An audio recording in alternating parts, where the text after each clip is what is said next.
noite. Boa noite a todos e todas. É uma alegria depois de tantos anos, né, Cida? Pois é, retornar, né? Retornar. A gente ia fazer palestra aqui antes da pandemia, mas daí tivemos uns horários se batendo, né, Cida? Atividades comuns, né? Nos Atividades mesmos horários. comuns, mesmos horários. Mas agradeço o convite. Muito gostoso. Será sempre sempre muito bem-vindo. Muito obrigada. Essa casa ela tem uma energia muito boa, né? Ela é muito querida assim no meu coração. Obrigada mesmo. Então, gente, a Cida me pediu para um tema para palestra, né? E eu trouxe esse tema, que é um tema bem fácil de falar, né? O que vocês acham? Quem é que está começando no Espiritismo? Quem é que veio pela primeira vez hoje? Aqui tem alguém que está começando hoje? Seja bem-vinda. Seja bem-vinda. E quem é que assistiu poucas palestras, vem de vez em quando? Pode levantar a mão, sem vergonha. Bem-vindos também. Bem-vindos também. Então, fé e caridade, os que estão há mais tempo no Espiritismo sabem que fé e caridade são temas que, assim, são muito batidos, né, gente? Se vocês vão lá no livro, no Evangelho segundo o Espiritismo, e olham lá no fim, que tem um índice, as palavras que tem mais citações é fé e caridade, porque ela é base. Fé e caridade são base para nós, os espíritas da nossa crença, né? Mas nós vamos dar uma desmembrada nisso primeiro, tá? Esse tema eu tirei desse capítulo aí, capítulo 11 do Evangelho segundo o Espiritismo. É um texto que fala da fé e caridade. O capítulo se chama Amar o Próximo como a Si Mesmo, tá? E esse tema está ali dentro. Mas a caridade, como eu falei para vocês, é um tema tão debatido que a fé tem um capítulo só dela lá no Evangelho. Então é o capítulo 19, a fé transporta montanhas. O que é fé? O que se entende por fé? Lá no Evangelho está assim: entende-se como fé. Eu tirei um trechinho, tem todo o capítulo, vocês podem ir lá ler na íntegra. É muito bom a gente ler os textos, porque cada um vai tirar uma percepção sua daquilo que está lendo. Então eu tirei um trechinho só para a gente conversar. Entende-se como fé a confiança que se tem na realização de uma coisa, a certeza de atingir determinado fim. Ela dá uma espécie de lucidez que permite se veja em pensamento a meta que se quer alcançar e os meios de chegar lá. De sorte que aquele que a possui, a fé, caminha, por assim dizer, com absoluta segurança. Conhecem alguém que diz assim: eu vou fazer isso? De vez em quando é uma coisa bem difícil, mas a pessoa tem aquela certeza na cabeça e vai lá, por mais que seja difícil, vai lá e faz. Conhecem alguém assim? Então a fé é isso, aquela certeza que se tem, que se vai fazer alguma coisa, por mais que seja difícil, por mais que se tenha pedras no caminho, a pessoa vai ultrapassando e consegue. Mas nesse capítulo do Evangelho segundo o Espiritismo, que fala da fé, ele fala que tem a fé humana e a fé divina. Alguém sabe do que se trata essa figura aqui? É uma passagem do Evangelho. Vamos ver se alguém se arrisca. Essa mulher tocando as vestes de Jesus. Os estudantes mais antigos vão saber como é que é? Ai, desculpa, eu não ouvi. Era a mulher que sangrava e segurou sua Isso. A mulher hemorrágica. Muito bom. Só não estou estudando aqui, hein? Na sociedade o pessoal está estudando. É esse tema mesmo. Eu trouxe esse tema porque nós entendermos o como a fé ela pode ser material. Pode ser é matéria também. O que aconteceu lá com a mulher hemorrágica? Essa passagem está na Gênesis, tá, pessoal? No capítulo 15, item 10. Então fala assim: o que aconteceu com essa mulher? Então uma mulher que havia 12 anos sofria de hemorragia, Pensem, gente, naquele lugar lá eles tiravam água de poço. Quem já tirou água de poço aqui? E não tinha quase água, né? Era pouca água.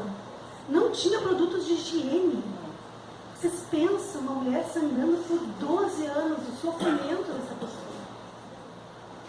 Então, por 12 anos, ela sofria de uma hemorragia, sofreu muito nas mãos dos médicos e tendo gasto todo o seu dinheiro, né? Nenhum alívio conseguiram, não melhorou nada. Como ela ouviu falar de Jesus, veio uma multidão atrás dele e ele tocou as vestes, que nem vocês viram na figura, tocou as vestes de Jesus.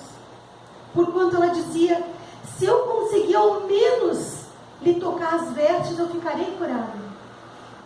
No mesmo instante que ela tocou as vestes, o fluxo sanguíneo cessou e ela sentiu em seu corpo que estava curada daquela enfermidade.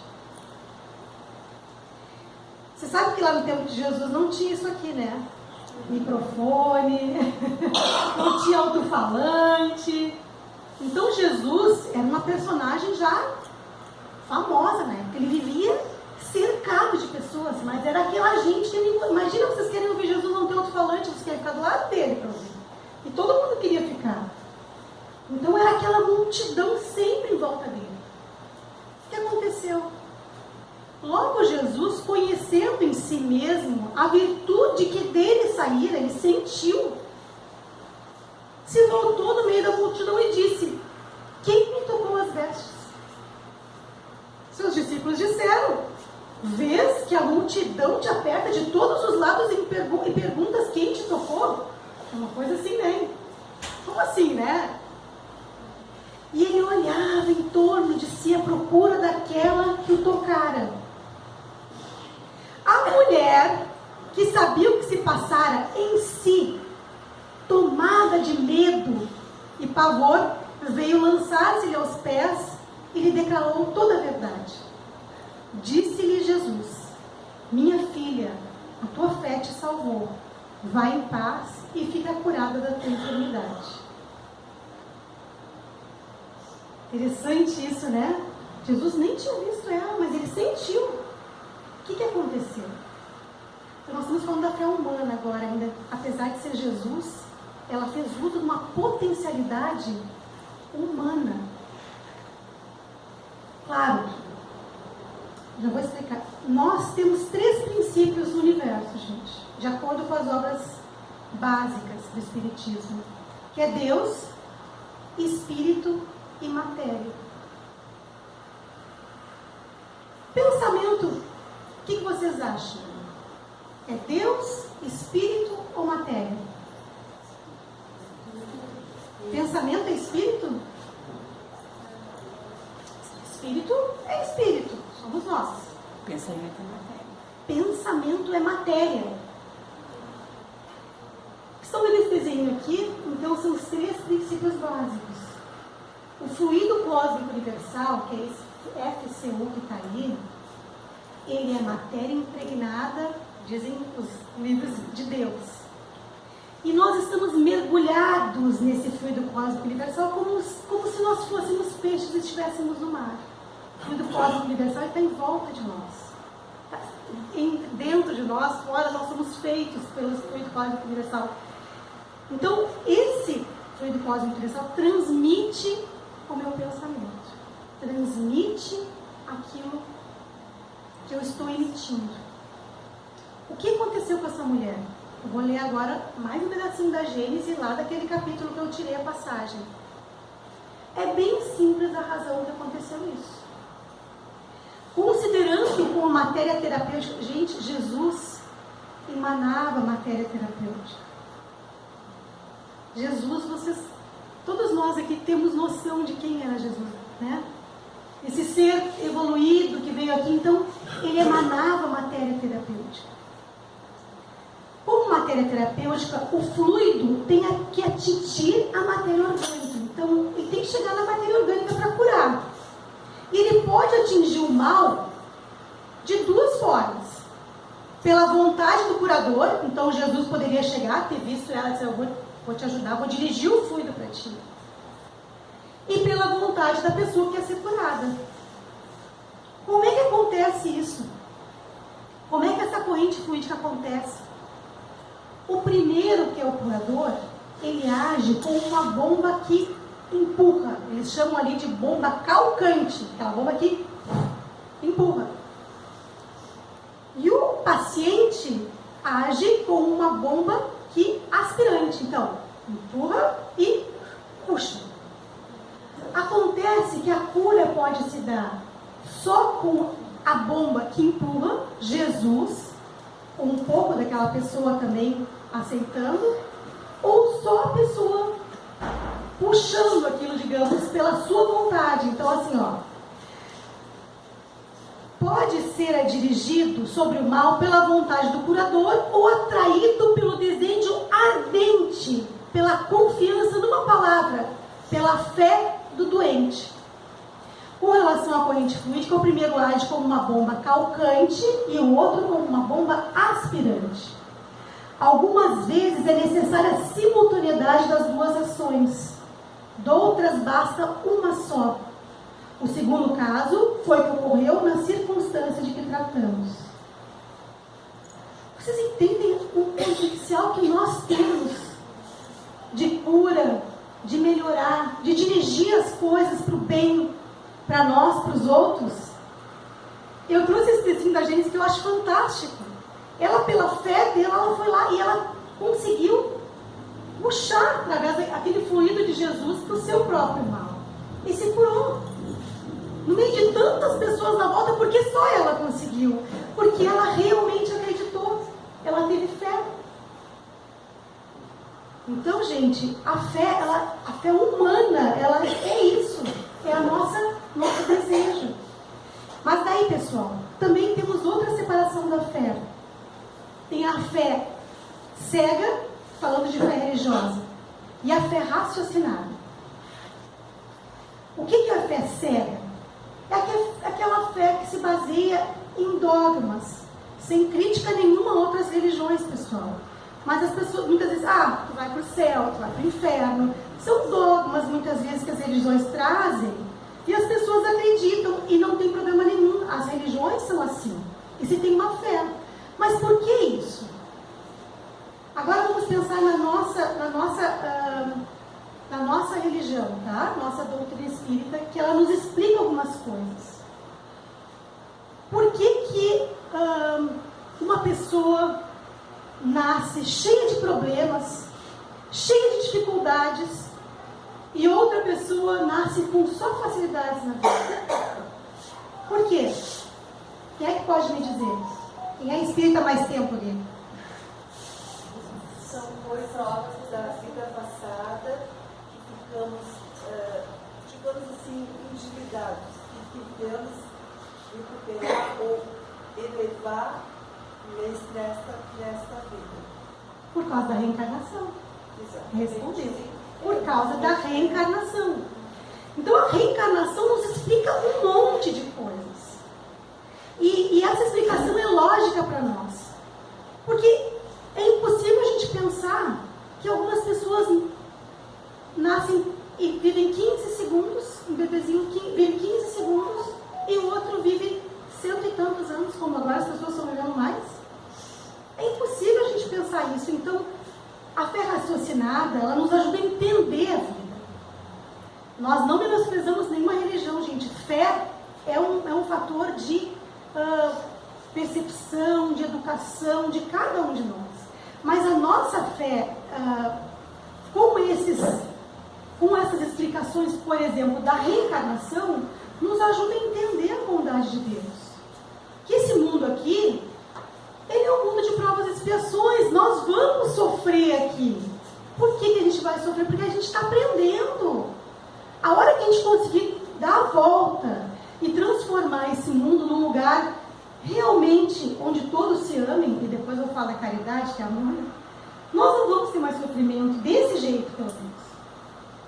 Então, essa diferença, a fé raciocinada, por se apoiar nos fatos e na lógica, ela não deixa nenhuma obscuridade. Por que eu vou para o inferno? Por exemplo, meu filho faz alguma coisa e vai para o inferno, nunca mais vou ver ele. Como é que Deus permitiria uma mãe nunca mais ver um filho? Não tem, desculpa, para mim não tem lógica isso.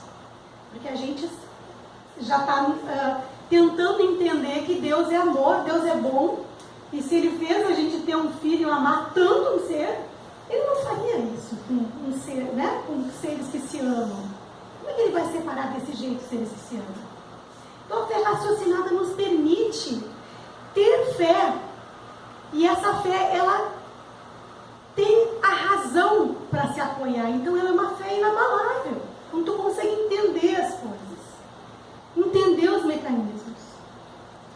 Então fé inabalável só é a que pode encarar a razão frente a frente em todas as épocas da humanidade, a frase de Allan Kardec. Então fé mais ou menos a gente dá uma passada, porque tudo é uma passada, né, Cida? É meia hora, né, uma passadinha. Desperta para a gente buscar mais. Desperta para buscar mais. O que acontece com a alma de uma pessoa que veio aqui na Terra e matou 10 pessoas de bandido? Tu sabe que assim, olha, nós não podemos falar disso porque também nós vamos estar falando de uma coisa que não é do nosso conhecimento real. Que nós sabemos que a culpa muitas vezes faz a pessoa, depois que ela se depara, que quando a gente vive aqui, a gente vive numa certa ilusão, né, pessoal? Cá entre nós, esse mundo muitas vezes ele passa uma ilusão. Porque as pessoas passam por cima das outras, muitas vezes para ter vantagem, daqui a pouco ele matou para roubar, mas daí quando chega do outro lado, o que importa? Quando chega do outro lado, tu percebe que realmente importa. E essa pessoa com certeza ela vai ter muitas dores, muito sofrimento. Mas a gente não vai se ficar falando aqui do que vai acontecer com ele, né? Porque Deus é um Deus de amor. A gente recupera as nossas falhas pelo amor ou pela dor. Então, assim, eu não vou dizer pra ti, ele vai vir assim, assim, assado. Não. Pelo amor ou pela dor. Não é assim, dona Tia? Né? Então, no caso, quando ele encarna, ele pagou. Provavelmente ele vai ter muitos desconfortos, porque a culpa é algo que assola a alma. A pessoa sabe, nós temos noção do bem e do mal. Mas Deus é um Deus de amor e Ele é educativo. Ele age para nos educar, não para nos castigar. Deus é que nem, é porque tem que pensar assim, essas pessoas, pensa uma criança, desculpa, fugir um pouquinho só, mas uma criança, tá, faz uma coisa errada, mas ela não tem noção. Tu não julga a criança, tu não castiga assim radicalmente aquela criança, porque ela fez uma coisa sem perceber. Quem não age no amor, no bem, é como uma criança espiritual. Ele está agindo daquela forma, mas ele não tem noção. Porque quando a gente souber que, agora eu vou falar no amor, que o amor é a porta da nossa felicidade, nós não vamos mais querer agir para prejudicar o próximo. Bem explicativo. Tá, obrigada. Não dá para fazer mais que isso, porque falar mais que isso é querer inventar coisa, né, pessoal? Quem estuda mais, a gente não pode, porque cada ser... Não, mas eu entendi. Muito obrigada. De nada. Então, pessoal, agora chegamos na caridade. Falamos da fé, agora vamos falar da caridade. A caridade também está no Evangelho, no capítulo 11, nesse item. Eu vou ler, porque eu acho tão bonito. Tem trechos, gente, que a gente falar dele não é tão bonito quanto ler, está tudo completinho aqui. Então, olha, amar o próximo como a si mesmo. Fazer pelos outros o que quereríamos que os outros nos fizessem. É a expressão mais completa de caridade, porque resume todos os deveres do homem para com o próximo. Não podemos encontrar guia mais segura a tal respeito que tomar para padrão do que devemos fazer aos outros aquilo que para nós desejamos.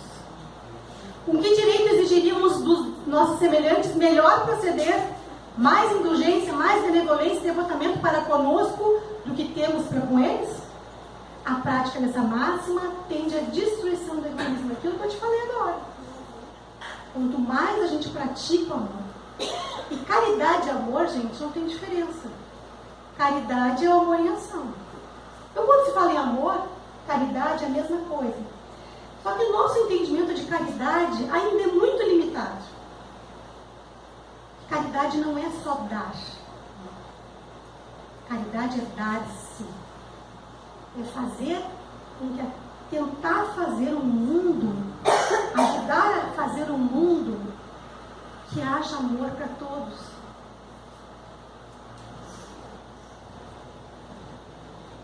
Porque o egoísmo, nós estamos falando desse mundo, né? Esse mundo nos leva a ser egoísta, esse mundo nos leva a querer ao orgulho. Olha, nossas redes sociais, foto, orgulho, tudo para mim. Muitas vezes a gente vive, como eu disse,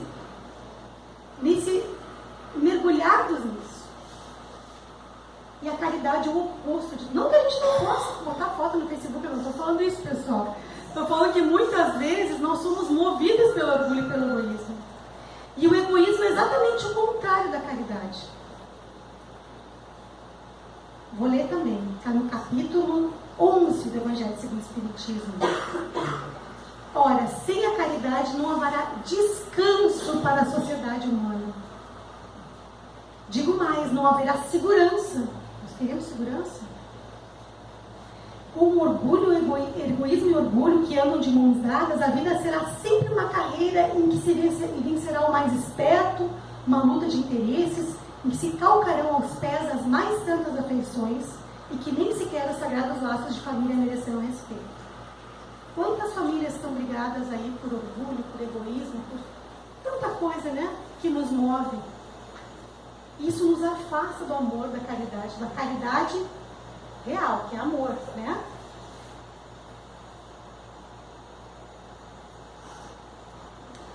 Continuando agora falando de fé e caridade. Disse-vos, não há muito, meus caros filhos, que a caridade sem a fé não basta para manter entre os homens uma ordem social capaz de os tornar felizes. O que quer dizer isso? Não adianta eu pegar aqui... Gente, quem tem fome tem pressa. Quem tem necessidade tem pressa. A caridade que nós conhecemos, muitas vezes que é dar, ela é importante. Ela é um tipo de caridade. Mas a caridade que estão falando aqui no Evangelho segundo o Espiritismo é aquela caridade de tentar mudar as coisas para que você consiga ter uma vida plena, ter uma vida feliz, alegre, ter uma vida digna. Já vou explicar mais. Pudera ter dito que a caridade é impossível sem a fé. Na verdade, impulsos generosos se vos separarão mesmo entre os que nenhuma religião tem. Porém, essa caridade austera, que só com a abnegação se pratica, com constante sacrifício de todo interesse egoístico, somente a fé pode inspirá-la. Porque só ela dá que se possa carregar com coragem e perseverança a cruz da vida terrena. Eu vou dar um exemplo da fé com a caridade. Nós todos aqui acreditamos que nós somos espíritos reencarnados, é verdade? Todos acreditamos. Agora, por exemplo, nessa encarnação, eu posso encarnar como homem ou como mulher, tanto faz, né? Posso? O espírito encarna como homem ou como mulher. Mas por que nós, entre nós espíritas, muitas vezes, não estou falando que seja vocês, mas há o preconceito entre homossexuais? Se o espírito não tem sexo, e se eu encarno, vivo vidas e vidas, e encarno num corpo que eu não me reconheço, eu sou um espírito imortal, eu não me reconheço nesse corpo, por que eu vou ser julgado ou condenado por isso, se eu sou um espírito imortal? Aí está a caridade, na gente saber educar as crianças a não ter preconceito. Isso é um tipo de caridade. Eu tinha ouvido falar desse tipo de caridade? Você tem que pensar que isso é caridade. Nós estamos criando um mundo sem preconceito. Isso é muito forte, gente. As pessoas... E daí, muitas vezes se conta piadinha, né? Muitas vezes, inclusive, piadinhas racistas, piadinhas homofóbicas. E as pessoas, mas é brincadeira. Vocês sabem que tem um tipo de racismo, e também pode se aplicar para homofobia, que se chama de racismo recreativo? Já ouviram falar nisso? estudo sobre isso, não é escrito, eu estou trazendo isso para a gente pensar na nossa fé, que nos diz que nós somos espíritos imortais, que já reencarnamos como negros, como brancos, como homens, como mulheres. Racismo recreativo, a gente brincar, fazer piada das coisas, piada de homossexual, piada de... Isso vai mantendo uma crença de que aquelas pessoas são menores, são menos que nós, o que não é verdade. Então a caridade também, a gente está construindo esse mundo sem preconceito, esse mundo em que as pessoas vão conseguir ser felizes, gente, do jeito que elas conseguem. Entende? Antigamente as pessoas não conseguiam se manifestar, não conseguiam ter as suas vidas plenas. E eu falo isso porque eu acho que isso é uma caridade tão preciosa que a gente pode fazer. Educar os nossos filhos, não fazer piadinha, é caridade também. Porque existe a caridade material, mas existe a caridade educacional, educativa. E só nós vamos transformar o nosso mundo a hora que a gente conseguir se educar pro amor, pro bem. Tereis, contudo, razão se afirmardes que a felicidade se acha destinada ao homem neste mundo, se acha destinada a nós, desde que ele a procure não nos gozos materiais, e sim no bem. Hoje, na vossa sociedade, para seres cristãos, não se vos fale mister, nem o holocausto do martírio. A gente não precisa ir lá para o circo, ser comido lá com os leões, né? Não precisa para ser cristão. Nem o sacrifício da vida, mas única e exclusivamente o sacrifício do vosso egoísmo, do vosso orgulho e da vossa vaidade. Pensareis se a caridade vos inspirar e vos sustentar a fé. Então, gente, caridade pode ser muito mais do que a gente pensa. É amor em todas as instâncias. Por isso que a gente tem que estudar. Estudem as obras básicas, estudem o Espiritismo, porque a gente vai entender cada vez mais o nosso papel nesse mundo. O nosso papel é de fazer um mundo melhor. Fazer um mundo em que não haja dor, não haja sofrimento, não haja egoísmo.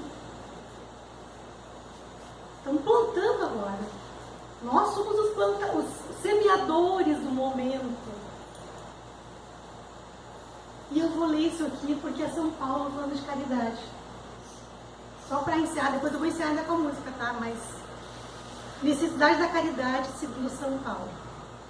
Ainda que eu falasse todas as línguas dos homens e a língua dos próprios anjos, se eu não tiver caridade, eu serei como o bronze que soa e um símbolo que retine.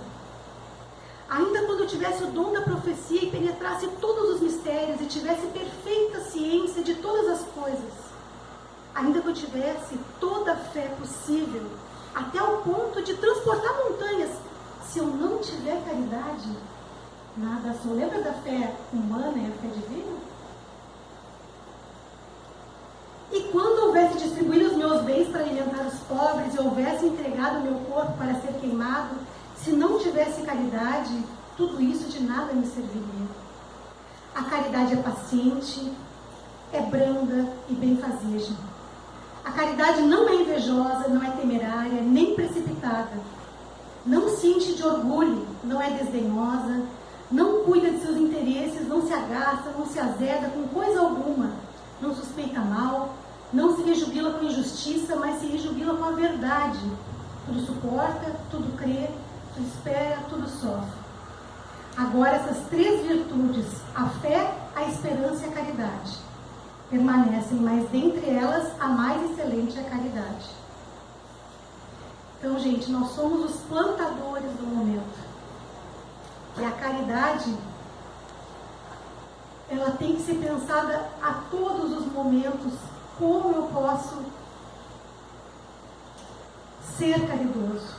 Vou botar uma musiquinha para a gente pensar no nosso papel na Terra. É esse aqui ou esse aqui? Esse aqui, né? É. Mas que eu erro. Torcedor.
podemos tudo, nós podemos mais. Vamos lá fazer o que será.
Só para a gente lembrar que nós podemos tudo, né? Olha o nosso potencial, movido pela fé e pelo amor.